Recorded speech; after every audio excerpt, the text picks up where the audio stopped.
Vamos lá para Mateus, capítulo de número 6. Como a gente sempre tem abordado no início de cada mensagem, Cristo, então, no início do capítulo 5, ele sobe ao monte e começa o seu discurso, que são várias séries, vários temas práticos para a vida da igreja. Aqui ainda os discípulos, que estavam começando a caminhar com ele. Então ele já começa os seus ensinamentos fazendo esse discurso, fazendo esses vários ensinamentos, que é a ética do reino de Deus. Porque se ele está trazendo uma mensagem, um reino sobre um povo que ainda não desconhecia a respeito desse reino, eles confundiram a respeito do Messias. Jesus teve que falar várias e várias vezes que ele não era o Messias como eles enxergavam, que era um líder político, um líder que iria afastar o Império Romano. E não, Cristo é rei, mas Cristo veio para apresentar o reino dos céus. E ele começa então o Sermão do Monte apresentando esse reino e como esses cidadãos que são desse reino devem viver nesse mundo caído. Então, Mateus, capítulo 6, dos versículos de 1 a 4, nós leremos nessa manhã. Diz assim, então, a palavra de Deus. Evitem praticar as suas obras de justiça diante dos outros, para serem vistos por eles. Porque, sendo assim, vocês já não terão nenhuma recompensa junto do Pai de vocês que está nos céus. Quando, pois, você der esmola, não fique tocando trombeta nas sinagogas e nas ruas, como fazem os hipócritas, para serem elogiados pelos outros. Em verdade lhes digo que eles já receberam a sua recompensa. Mas, ao dar esmola, que a sua mão esquerda ignore o que a sua mão direita está fazendo, para que a sua esmola fique em secreto, e o seu Pai, que vê em secreto, lhe dará recompensa. Vamos orar mais uma vez, pedindo iluminação da palavra de Deus para essa mensagem dessa manhã. Ó Pai, que o Senhor possa estar nos abençoando, Deus, como igreja, a respeito da Tua palavra, a respeito do que esse sermão, Deus, do monte, tem trazido para a vida da igreja. Cada domingo, Pai, é uma mensagem diferente. Cada domingo o Senhor está nos ensinando, nos iluminando, nos santificando e nos moldando a como viver nesse mundo caído. Sempre de uma forma diferente, Pai. E o Senhor tem tocado a vida da igreja. Nós estamos vendo, Deus, os frutos, os resultados de tudo isso, Pai. Louvor ao Senhor. É o Senhor que age através da palavra. É o Teu Espírito que convence através da mensagem, Pai. E nessa manhã, mais uma vez, nós te pedimos, Pai, nos abençoe. Toque nos nossos corações a respeito do que o Senhor quer tratar hoje com esse texto, Pai. Sobre as motivações dos nossos corações, Pai. Sobre hoje, como iniciando falando a respeito da esmola, que o Senhor possa, Deus, afastar o espírito de hipocrisia. Que o Senhor possa afastar, Deus, qualquer pessoa que queira se aparecer por ser cristão. Não no sentido de que Cristo nos diz para ser luz nesse mundo, mas no sentido religioso, no sentido hipócrita. Afaste, Deus, a hipocrisia, se há nessa igreja, Pai. Para que possamos viver o Teu Evangelho, para que possamos viver uma espiritualidade, Deus, madura. Que o Senhor fale através da Tua mensagem nessa manhã, Pai. Em nome de Jesus. Amém. Então, queridos, uma verdade tem que ser dita nessa 12ª mensagem que nós estamos tendo nesse Sermão do Monte. Jesus está tratando corações.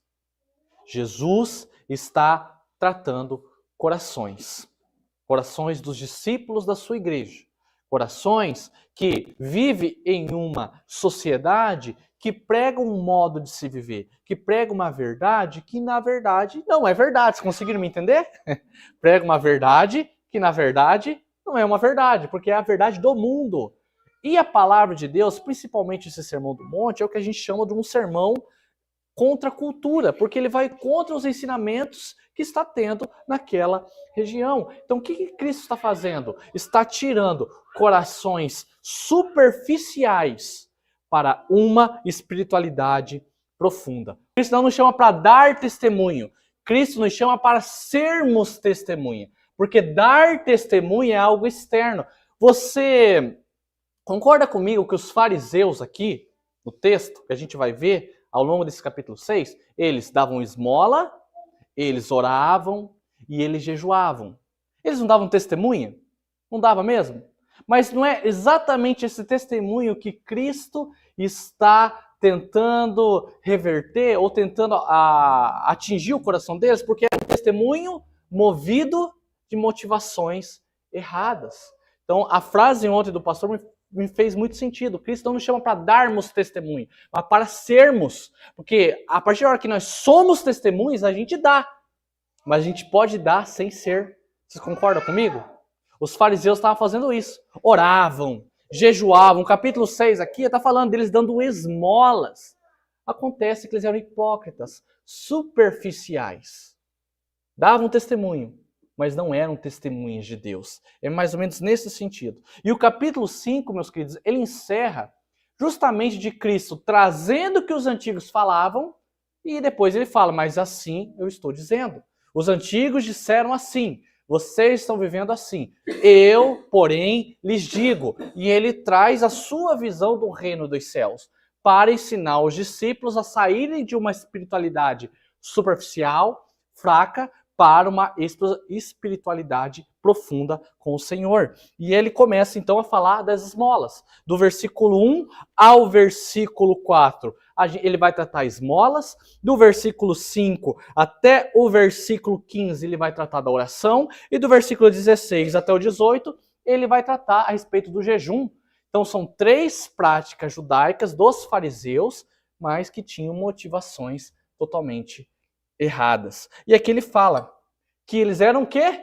Hipócrita.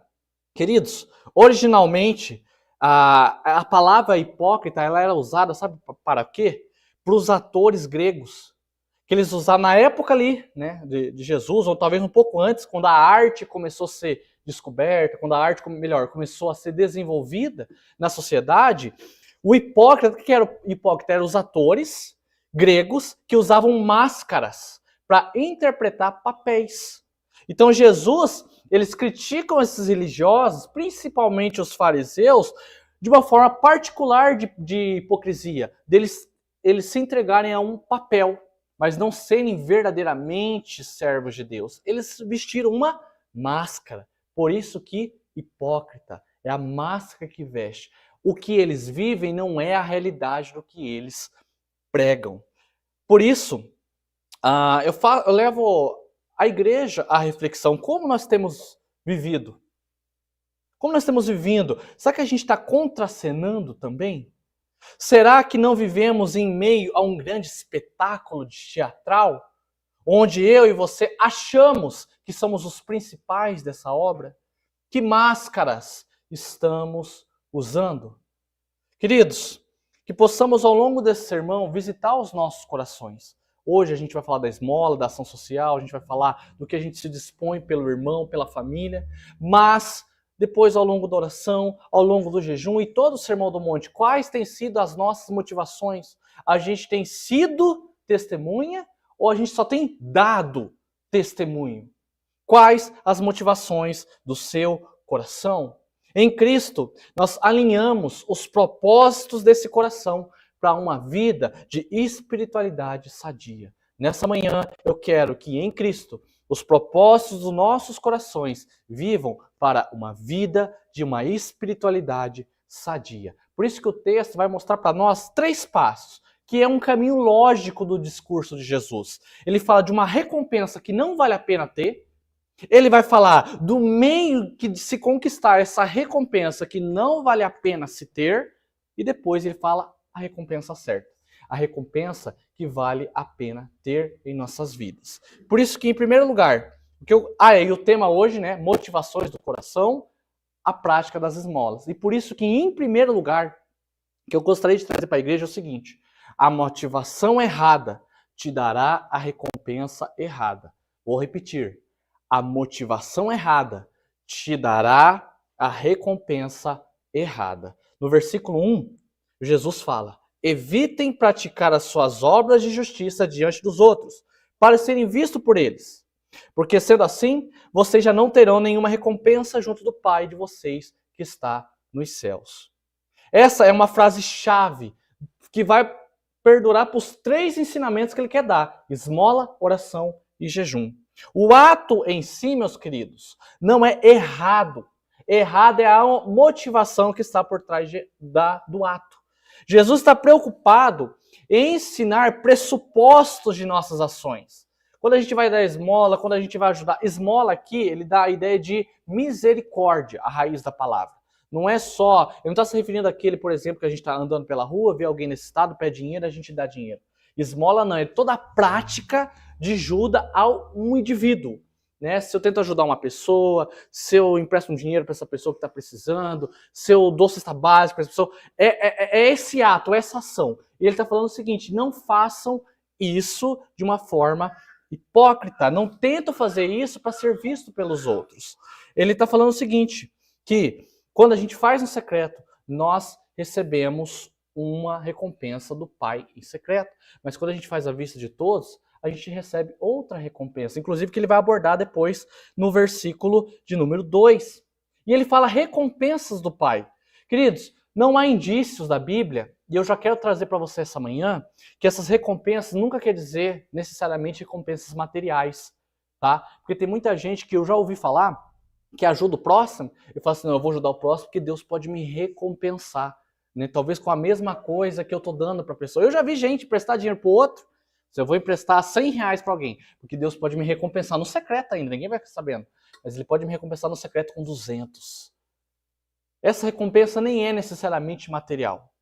Embora a palavra de Deus, ela nos mostra que Deus sim pode nos agraciar com bens materiais, se for da sua vontade. Mas aqui, essa recompensa, ela está atrelada ao que nós chamamos do galardão.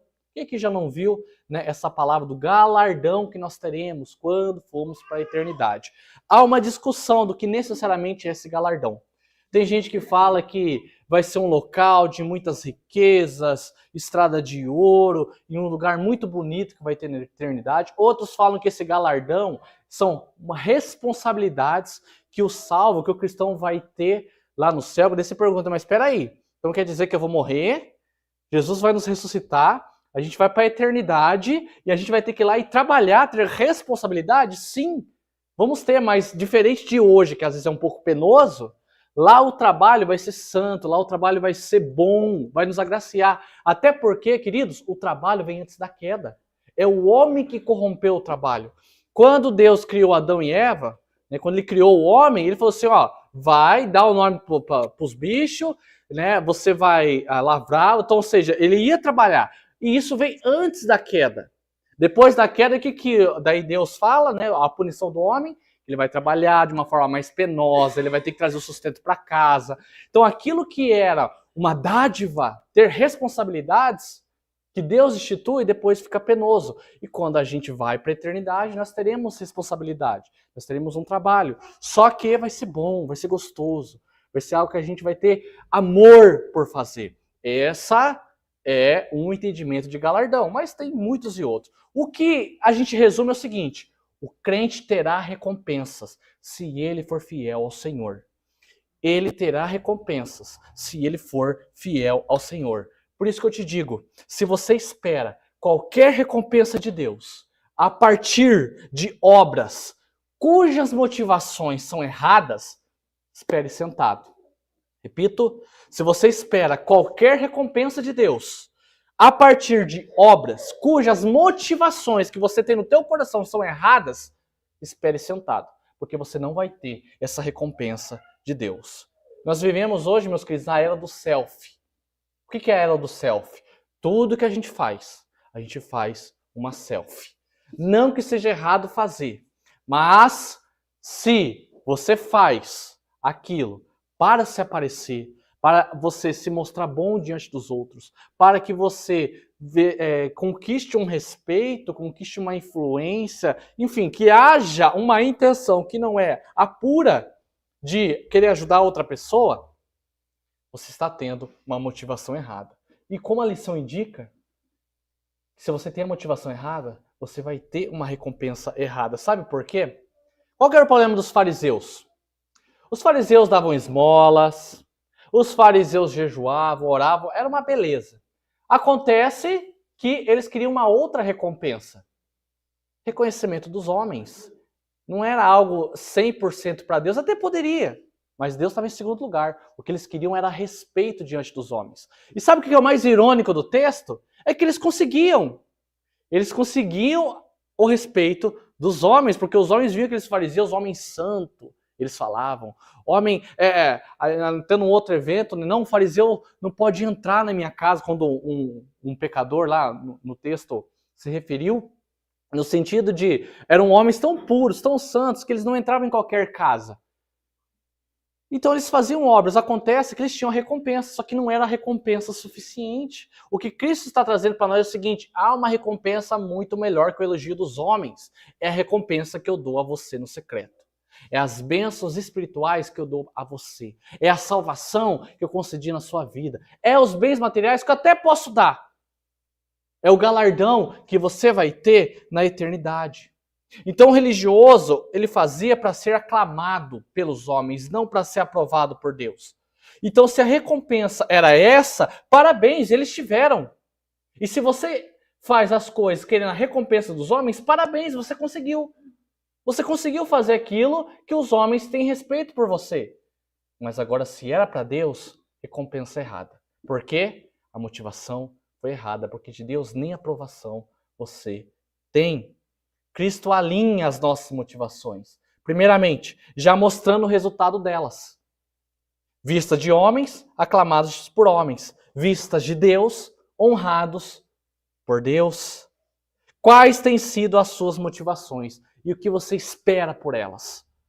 O que mais vale a pena? Ser reconhecido por Deus em secreto ou pelos homens à vista de todos? Fazer para Deus ou para o seu próprio ego? As motivações dos religiosos no contexto de Jesus não só levaram uma recompensa errada, mas a pecado. Há uma vida afastada de Deus. Os religiosos viviam afastados de Deus. Por isso que Cristo fala que eles são hipócritas, porque eles pregavam que estavam perto de Deus, mas na verdade eles estavam muito afastados por causa da sua vida religiosa. As Escrituras, por diversas vezes, nos alertam sobre as intenções dos nossos corações.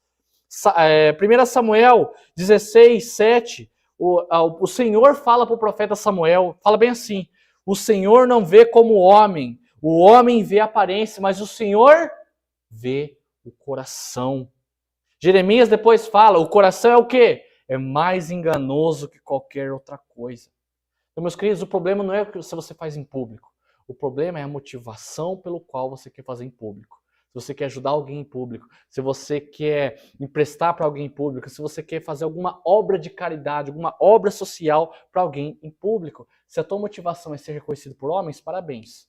Só que a recompensa é errada. Há uma recompensa muito melhor que você pode receber se você for humilde, se você for honesto, se você tiver motivações corretas. John MacArthur uma vez disse: quando nossa motivação é baseada em ganância e ambição destemida, nos tornamos escravos das nossas próprias paixões e perdemos de vista o que realmente importa. Quantas pessoas que acabam entrando numa ideia tão gananciosa e começa a fazer por essa ideia gananciosa, e quando está na metade do caminho, ele já perdeu o foco. Ele perdeu totalmente o foco do que ele queria no início, do que estava proposto no início. Por quê? Porque se corrompeu, porque ele foi ambicioso, e a ambição, ela corrompe o nosso entendimento. A gente às vezes até começa fazendo o bem no sentido de só fazer o bem, mas daí quando a gente começa a aparecer, quando a pessoa começa a ser reconhecida, quando a pessoa começa a ter crédito, quando o nome começa a estar em todos os lugares, a pessoa é corrompida. Por quê? Porque o poder corrompe, o status corrompe. Possamos então ter esse cuidado, meus queridos. Obras não salvam, mas confirmam a nossa filiação a Deus. Obras não salvam, mas evidenciam a sua nova vida agora no Espírito. E quando se diz obra para um discípulo, inicia-se na motivação. Inicia-se já no coração, não é só na ação. Porque se fosse só na ação, nós somente daríamos testemunho, não seríamos testemunha. Privilégio nosso, meus queridos, que há uma obra que nos salva dessas más intenções do nosso coração. A obra de Cristo Jesus na cruz do Calvário, que nos fez salvos perante o Senhor, mesmo que indignos, mesmo que pecadores. É nessa obra que nós somos salvos. E é nessa obra que ele nos ajudará a avaliar as recompensas que a gente está querendo, os resultados que nós queremos pelo nosso trabalho. Ninguém é bom o suficiente. Isso tem que ficar claro para você. Ninguém é bom o suficiente. Porque se você fosse bom o suficiente, você não precisaria do evangelho. Mas uma vez que você precisa do evangelho, isso é sinal que você não é bom o suficiente. E justamente por não ser bom, que você precisa lutar contra si mesmo, lutar contra as suas motivações. Mas uma luta que você só vai conseguir ganhar se você tiver Cristo na sua vida. Se você não tiver Cristo na sua vida, você vai cair nas más intenções do seu coração. Você vai acabar dando esmolas, fazendo ações por motivos errados, conquistando recompensas erradas. Por isso que nós vemos no texto que, em segundo lugar, uma vez que a gente já viu que a recompensa é uma recompensa que não vale a pena ter, há um caminho que se conquista essa recompensa, que é o se aparecer. Por isso que, em segundo lugar, eu vou dizer para a igreja, se é para se aparecer, não faça. Se é para se aparecer, não faça. Você não foi chamado para isso. Versículo 2. Quando, pois, você der esmola, não fique tocando trombeta nas sinagogas e nas ruas, como fazem os hipócritas, para serem elogiados pelos outros. Em verdade lhes digo que eles já receberam a sua recompensa. Eu não acabei de dizer que eles receberam a recompensa deles? Qual que é? Reconhecimento dos homens, aclamado pelos homens. É isso que Jesus está falando. Eles já receberam a recompensa deles. Eles não queriam ser aclamados pelos homens? Conquistaram. Agora, por Deus, jamais. Porque agem sob hipocrisia. Após, então, Jesus dizer tudo isso, ele quer ensinar os discípulos, se é para vocês se aparecerem, não façam. Se é para vocês saírem tocando trombeta, não façam isso. Se é para sair gritando na rua, olha o que eu fiz pelo meu irmão. Olha, gente, estou levando uma cesta básica para uma pessoa. Olha, gente, o que eu estou fazendo pela igreja? É status atrás de status. Stories atrás de stories, mas com intenções erradas. São os hipócritas que fazem isso. Aqueles que fazem ações que não condizem com a realidade. Trombeta nas sinagogas e nas ruas era um meio, às vezes, utilizado para um anúncio, para alguma notícia, talvez do rei, ou talvez de algum líder religioso, quando queria anunciar alguma coisa, que todo mundo soubesse. Então é isso que Cristo está querendo dizer. Quando você for fazer algo, não precisa sair escandalizando, contando para todo mundo, olha, gente, o que eu fiz? Olha, gente, prestei R$1.000 para uma pessoa que estava precisando. Sabe, como um troféu? Sabe, para o pessoal bater palma? Cristo, gente, não é isso que Cristo espera de nós. É aí que mora o desafio do cristão. O desafio que ele precisa vencer, que é o se aparecer. E, queridos, vamos confessar. Vamos conversar aqui, só nós estamos aqui. É gostoso se aparecer, não é? É gostoso receber aplauso, não é verdade? Não vai me dizer que não é gostoso se aparecer? O reconhecimento público é tentador. O status, ainda mais numa era pós-moderna, tecnológica, é um sinal de consideração, é um sinal de dinheiro, é um sinal de poder, é tentador se aparecer. Por isso, o refúgio que precisamos ter para essa tentação em nossos corações é lembrar das palavras de João Batista.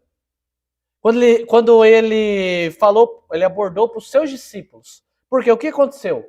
Os discípulos de João Batista chegaram nele e falaram assim, João, seguinte, aquele que você batizou aqui no Rio está dando testemunho e tem um monte de gente em roda dele. Em outras palavras, os discípulos falaram assim, seguinte, João Batista, ele está fazendo mais sucesso que você. Você perdeu a vez. Tem muito mais gente seguindo ele do que você. Aqui que João Batista fala para os seus discípulos, convém que ele cresça e eu diminua. Quando a tentação dos holofotes aparecer na sua vida, do status, dos selfies, lembre-se, é necessário que você diminua para que ele cresça na sua vida. E seja evidenciado a partir de você, não você a partir do nome dele. Por isso, novamente, a lição que eu quero aplicar para a igreja é, se é para se aparecer, não faça. Você não foi chamado para isso. Você foi chamado para negar-se a si mesmo. O cristianismo é um convite, meus queridos, a um espetáculo que não somos os protagonistas. Nós não somos os diretores, nós nem subimos no palco. Somos o auditório, às vezes coadjuvantes nessa obra, mas Deus também não precisaria de nós. Ontem eu realmente aprendi uma outra frase, que é o seguinte: Jesus não precisa de nós para a obra. Ele concede esse privilégio de sermos testemunhas dele nesse mundo, algo que os anjos queriam muito, e os anjos não podem ter. E nós carregamos esse privilégio, mas Jesus não precisaria de nós. Eu gostei do exemplo do pastor, que o pastor utilizou ontem. Se ele quisesse fazer que o rapaz andasse assim, o rapaz está andando na rua, tropeça, cai de cara num folheto, o folheto é escrito um versículo, ali ele é convertido. Se Jesus quisesse fazer isso, levar a conversão através disso, ele levaria, porque ele tem o poder. Não é o Espírito que convence? Então, ele utiliza o meio para o Espírito chegar até o coração duro do pecador do jeito que ele quisesse, mas ele nos deu o privilégio de ser testemunha dele, de levar a palavra dele. Por isso, meus queridos, nós não somos os protagonistas desse espetáculo. Por isso é necessário que ele cresça e a gente diminua. Não é sobre nós, mas é sobre Cristo. Nossa vontade está de lado, os nossos gostos pecaminosos estão de lado, nossas visões equivocadas que vão contra o Senhor está de lado. E isso é difícil. Eu não estou pregando algo que é fácil. Por isso, quando ouvimos a falar a respeito da igreja perseguida, sabe por que você fica tão impactado ou tão constrangido quando você vê relatos da igreja perseguida? Sabe por quê? Porque eles se submetem a algo por Jesus que você não consegue. E é por isso que você fica constrangido. Por isso que quando você ouve falar de um mártir, de alguém sofrendo, você, obviamente, você sofre um pouco por causa dele. Mas você fica constrangido porque você não tem um amor à entrega como ele também tem. Ou é só comigo? Ou é só comigo quando eu vejo um relato de um cristão dando a sua vida por Cristo e eu paro para pensar assim, será que eu faria o mesmo? Acho que deve ser só comigo então. Porque acontece, meus queridos. Acontece isso. Por quê? Porque nós não conseguimos nos diminuir tanto para que ele cresça em nossas vidas. O nosso cristianismo é chacoalhado com esses testemunhos, em chegar de pessoas que chegam a perder a dignidade da vida e a própria vida em prol de um amor a Cristo. O mesmo que salvou eles, nos salvou também. E eles não são tão conhecidos. Percebam que os mártires da igreja que está morrendo hoje, não estou falando que morreu há 2000 anos atrás, os mártires que morrem hoje não são conhecidos. São pessoas que sabem que não são protagonistas dessa história. Não são. O protagonista dessa história é Cristo. Mas em amor a esse Cristo, eles dão a sua própria vida. E nós aqui, querendo se aparecer. É difícil ser crente, não é verdade? É muito difícil. Então por isso que Cristo nos ajude. Que Jesus molde o nosso coração. Que Jesus faça com que tenhamos o mesmo coração de Paulo, por exemplo. Que preso, depois de passar tanto e tanto tempo na cadeia, ele diz aos filipenses, minha ardente expectativa e esperança é que nada serei envergonhado, mas que com toda ousadia, como sempre, também agora, Cristo será engrandecido no meu corpo, quer pela vida, quer pela morte. Daí o que ele fala? Porque para mim, o viver é Cristo e o morrer é lucro. E nós querendo se aparecer. E a gente querendo se aparecer. Que Cristo possa moldar o nosso coração. Que Ele possa realmente fazer com que a gente se recoloque no nosso lugar. Nós não somos protagonistas dessa história. Embora não seja necessário sermos colocados à prova de um martírio por Cristo, é necessário que nós morramos de pouco em pouco em nossa carne e de que em nós seja Cristo evidenciado. Jesus nos chama para uma vida eterna, cuja paz excede todo o entendimento para a salvação da alma, para algo que não é tão superficial com a vida que nós queremos passar, uma imagem que queremos que os outros tenham de nós, que queremos o respeito que eles podem ter por nós. Às vistas do próprio Senhor, é Ele que está vendo. Às vistas dele, é Ele que está notando o nosso testemunho. Por isso, meu irmão e minha irmã, enquanto a hipocrisia te leva para a vala, te leva para a fossa, para um poço escuro, te leva para fardos que você não consegue alcançar. Por quê? Percebam, pessoas que vivem por aparências adquirem fardos que às vezes não conseguem se sustentar. Pessoas que vivem por aparências adquiram fardos que não conseguem se sustentar. Aí você vê a pessoa no fundo do poço, você é a pessoa frustrada com tudo, ela não é satisfeita com nada. Motivações erradas. É motivação para querer se aparecer, não para que Cristo apareça no lugar dela. Por isso, não toquem trombetas. Por isso, meus queridos, não saiam cantando aí pela rua o que vocês fazem ou não fazem pelo outro. Se você dá esmola ou não dá esmola pelo outro, o que você faz ou deixa de fazer. Existem algumas coisas que é necessário que somente o Senhor saiba. Repito, eu não estou dizendo que você não expor em público esteja errado. Só estou dizendo que a tua motivação é reconhecimento, é aclamação dos homens a partir daquilo que você deixa público. Isso sim é errado. Tome cuidado com as motivações do seu coração. É para sua vanglória? Não faça. Com motivações que você oferta, cuidado com as motivações que você dizima, cuidado com as motivações que você faz ações sociais.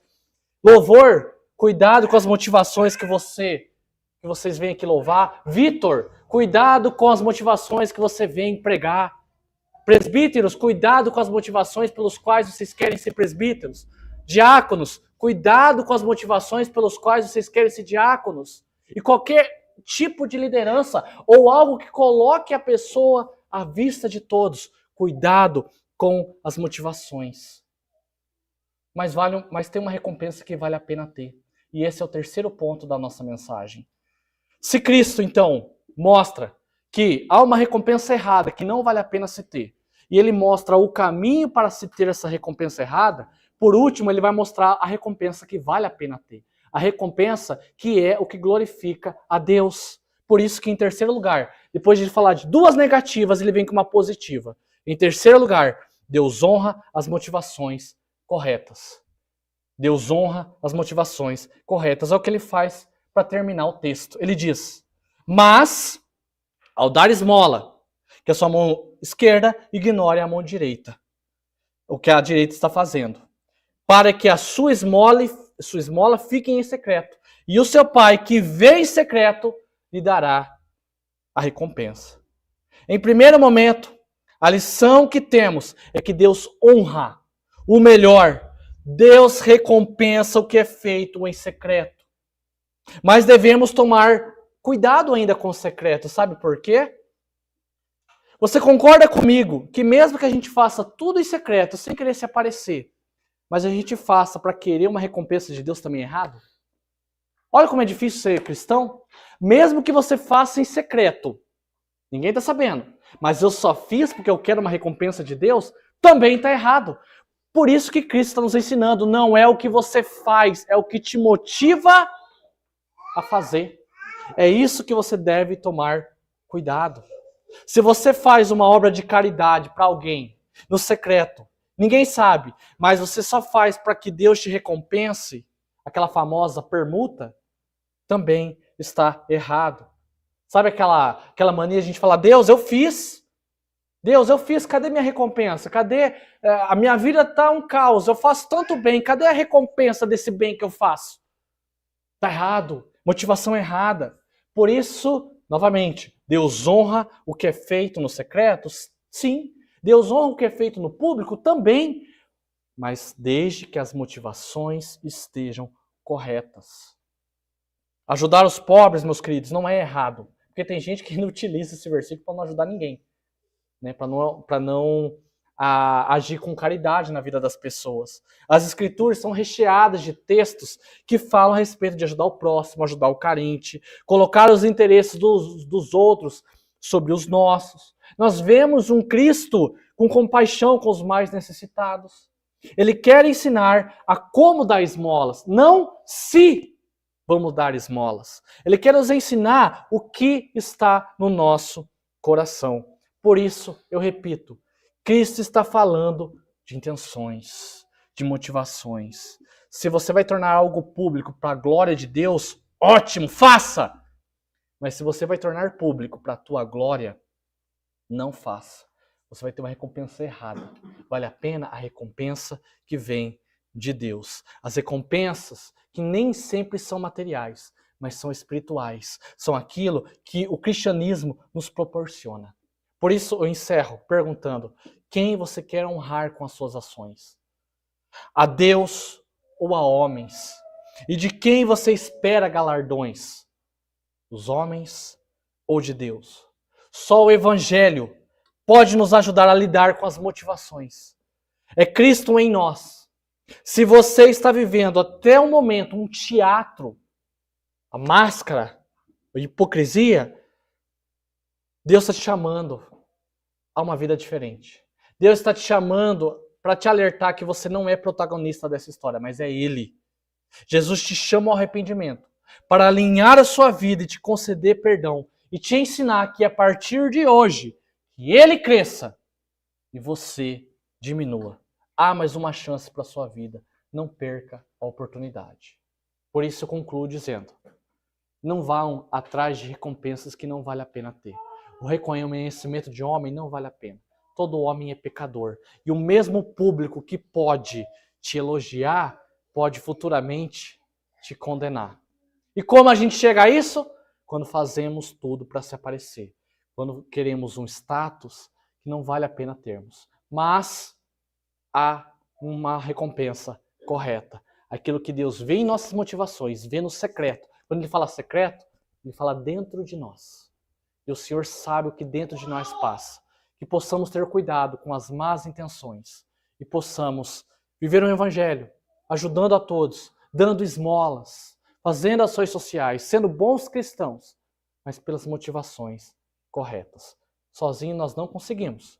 Por isso, repito, você precisa de Cristo na sua vida. É Ele crescendo e você diminuindo, que você vai ter boas intenções. Amém? Que Deus assim nos abençoe grandemente.